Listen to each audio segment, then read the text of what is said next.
Je i vogël sa një monedhë dhe ndodhesh në fund të një blenderi.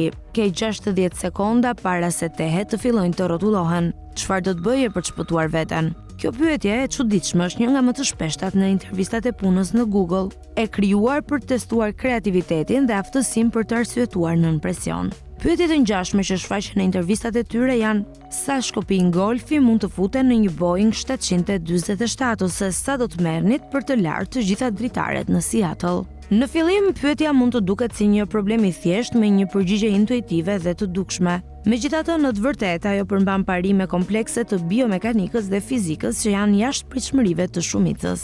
Përgjigjja më e zakonshme. Shumë njerëz mendojnë se mënyra më e mirë për të shpëtuar është të hidhen nga blenderi përpara se të fillojnë tehet të rrotullohen. Ky reagim bazohet në një parim të biomekanikës. Nëse jemi aq të vegjël sa një monedhë, forca jon muskulore në krahasim me peshën do të ishte shumë më e madhe për shkak të raportit forcë-peshë. Ky parim u vëzhgua për herë të parë nga Alfonso Borelli në shekullin e 17, i konsideruar si babai i biomekanikës. Ai vëzhgoi se kafshët me madhësi të ndryshme kanë mënyra të ndryshme lëvizjeje dhe se forca që ato prodhojnë nuk ndryshon në të njëjtën masë me peshën e tyre. Kështu, në teori, nëse do të zvogloheshim, ne do të kishim forcë relative shumë të madhe dhe do të mund kërcenim shumë lart duke i shpëtuar blenderit.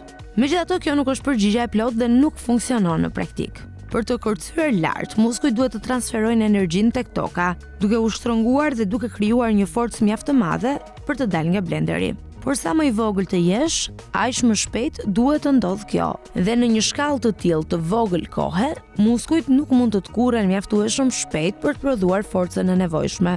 Ekziston gjithashtu një kufi fizik i njohur si marrëdhënia forcë-shpejtësi.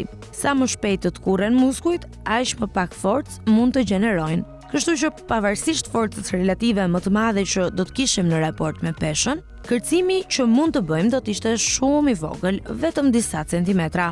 Kjo nuk do të ishte mjaftueshme për të kaluar murin e blenderit. Profesor Martin Buber, ekspert në biomekanikë në Universitetin e Lirë të Amsterdamit, ka vlerësuar se një njeri me madhësinë e një monedhe mund të kërcej vetëm rreth 5 deri 10 centimetra, shumë pak për të shpëtuar. Në natyrë disa insekte përdorin mekanizma të veçantë për të ruajtur energji ngadalë dhe për ta çliruar menjëherë në një kërcim shumë të fuqishëm. Këto mekanizma punojnë si një sust, duke akumuluar dhe lëshuar energjinë në një moment të vetëm, duke arritur kërcime jashtëzakonisht të fuqishme. Nëse ne do të ishim në madhësinë e një monedhe, do të na duheshin mjete të jashtme si një elastik gome i përdorur si katapult, që do të ndihmonte në çlirimin e kësaj energjie.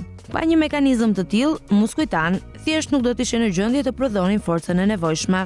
Natyrisht, pyetja për një elastik në fund të një blenderi është absurde, por kjo është edhe pikpyetja e vërtetë e kësaj sfide. Nuk bëhet fjalë për zgjidhjen praktike, por për mënyrën se si mendoni dhe si arrini në përgjigje duke analizuar situatën.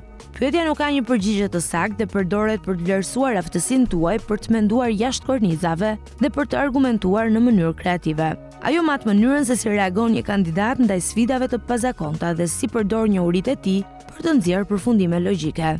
Në intervista si ato të Google, shpesh nuk kërkohet përgjigja perfekte, por mënyra se si mendoni dhe komunikoni zgjedhjet tuaja.